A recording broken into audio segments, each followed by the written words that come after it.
Assalamualaikum warahmatullahi wabarakatuh. Tetap semangat belajar bersama Alta Morgana Edukasi. Dalam video pembelajaran kali ini kita akan mempelajari materi interaksi makhluk hidup dengan lingkungannya bagian 2, IPA SMP kelas 7. Pada bagian pertama kita sudah mempelajari tentang lingkungan, saling ketergantungan, dan pola interaksi. Dalam pembahasan kali ini kita akan mempelajari pola interaksi manusia yang mempengaruhi ekosistem dan pelestarian ekosistem. Pola interaksi manusia yang mempengaruhi ekosistem. Penyebab berkurangnya keanekaragaman makhluk hidup bisa terjadi dari bencana alam ataupun dari tingkah manusia. Dari bencana alam bisa dari gunung meletus.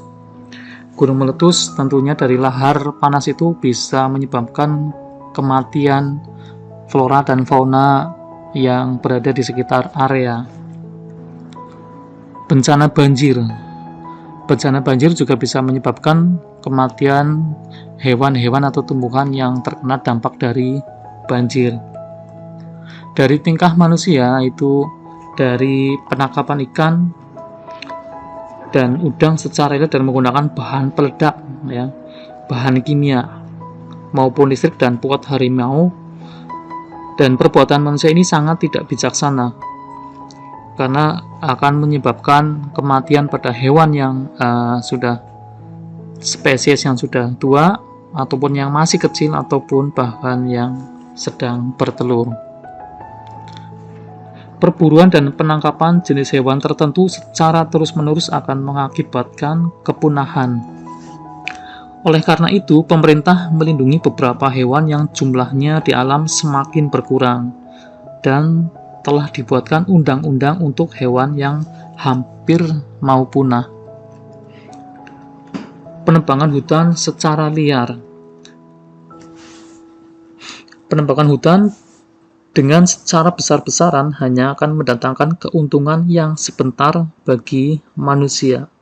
Hal ini disebabkan karena pemanfaatan tumbuhan dan hewan secara berlebihan dalam waktu singkat dapat menyebabkan jenis-jenis tersebut tidak akan mampu berkembang biak atau menggantikan yang telah mati.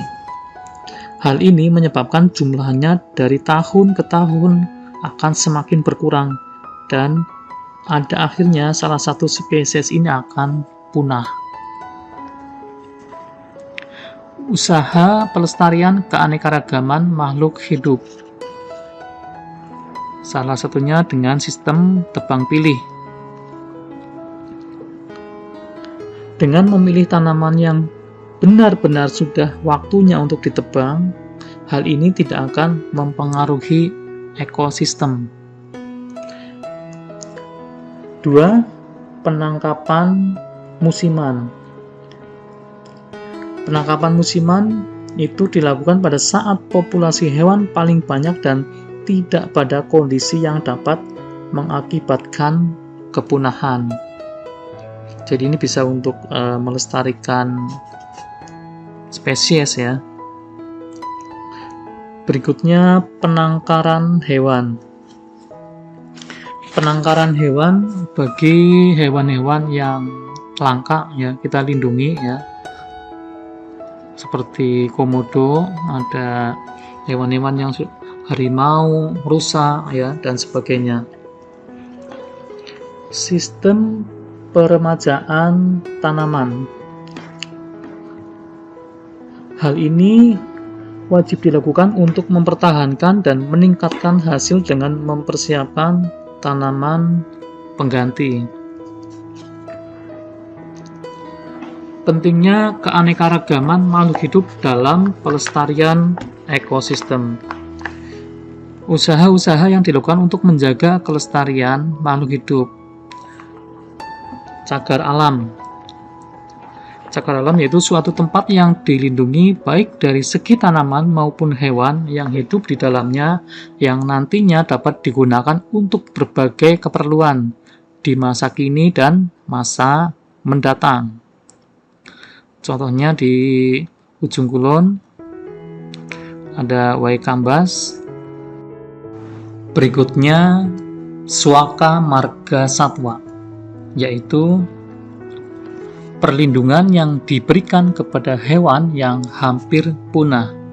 Contohnya komodo, ada orangutan, harimau, badak, dan lain-lain.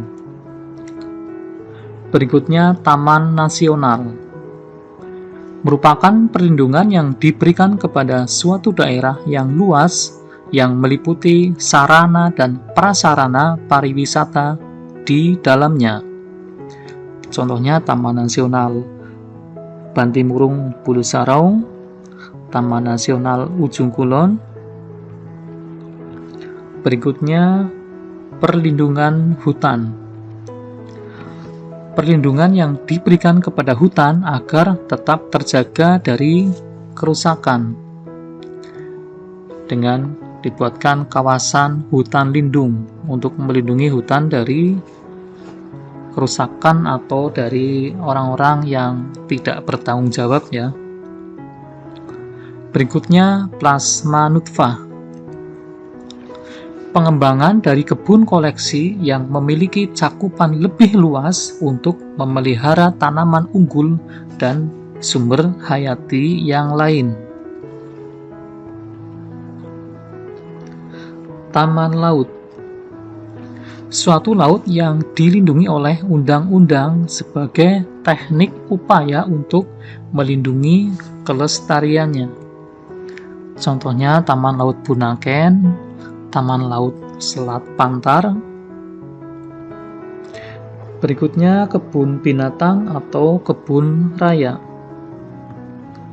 yaitu perlindungan lokasi yang dijadikan sebagai tempat objek penelitian atau objek wisata yang memiliki koleksi flora dan fauna yang masih hidup. Contohnya kebun binatang Ragunan, ada kebun raya Bogor, ada kebun raya Baturaden. Berikutnya pelestarian in situ, yaitu pelestarian organisme yang dilakukan di habitat aslinya. Contohnya Tanjung Puting, ada Taman Nasional Komodo. Pelestarian ex situ, yaitu pelestarian organisme yang dilakukan di luar habitat aslinya. Kebun Raya Bogor. Berikutnya ada Taman Marga Satwa Ragunan. Sekian, semoga bermanfaat. Terima kasih, sampai ketemu pada video pembelajaran berikutnya bersama Alta Morgana Edukasi. Assalamualaikum warahmatullahi wabarakatuh.